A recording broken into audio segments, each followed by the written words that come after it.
एक ही मांग, हमारी एक ही मांग, राशन डीलर एकता, राशन डीलर एकता।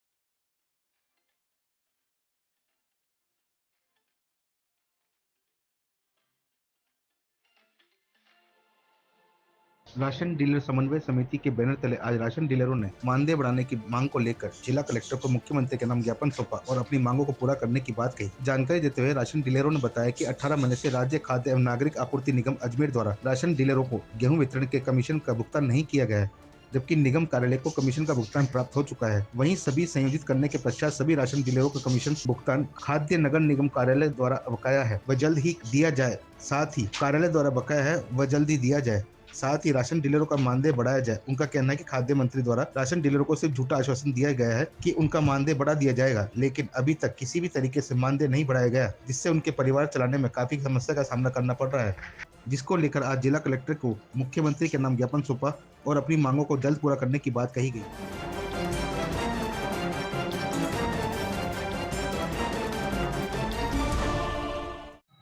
पिछले 4 सालों से हम सरकार से लगातार हमें सरकारी कर्मचारी घोषित करने को लेकर मांग करते आ रहे हैं। उसके लिए हमने समय समय पे ज्ञापन और सारे जो विधायक हैं राजस्थान के, उनको भी हमने हमारी मांग के संबंध में जानकारी दी। उन्होंने भी हमारे पक्ष में लेटर लिखे। सरकार के कई मंत्रियों ने हमारे पक्ष में सिफारिश की।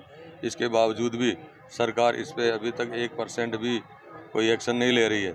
इसलिए मजबूर होकर हम आज मुख्यमंत्री के नाम अंतिम चेतावनी पत्र माननीय कलेक्टर महोदय को देने के लिए आए हैं कि जो राशन डीलर बिल्कुल थोड़े से कमीशन पे जो काम कर रहा है, उसकी माली हालत बहुत ख़राब है। वर्तमान स्थिति में उसके लिए दुकान का संचालन कर पाना बिल्कुल भी संभव नहीं है। इसलिए हमें कम से कम मानदेय कर्मचारी घोषित करते हुए मासिक आय, एक मिनिमम इनकम ऑफ गारंटी 30,000 रुपये प्रति महीना घोषित किया जाए। इसी मांग को लेकर पूरे राजस्थान में हम आंदोलनरत हैं।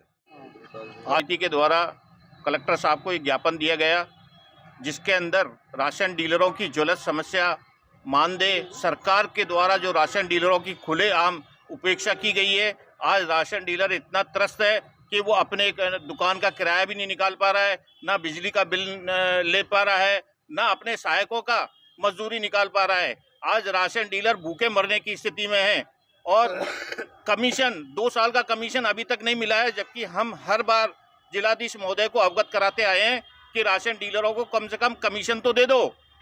मैं सरकार से आह्वान करूंगा कि जो राशन डीलरों की मुख्य मांगे, मानदेय 30,000 रुपये दिया जाए। हमारे जो खाद्य मंत्री जी हैं, उन्होंने भी राशन डीलरों को झूठा आश्वासन दिया कि मैं मानदेय लागू करा के रहूंगा, मगर वो भी अपनी बातों से मुकर गए। क्या राशन डीलर हिंदुस्तान का वोटर नहीं है? क्या सरकार को राशन डीलरों के वोट नहीं चाहिए? आगामी 2023-24 के चुनाव में राशन डीलर दिखा देगा।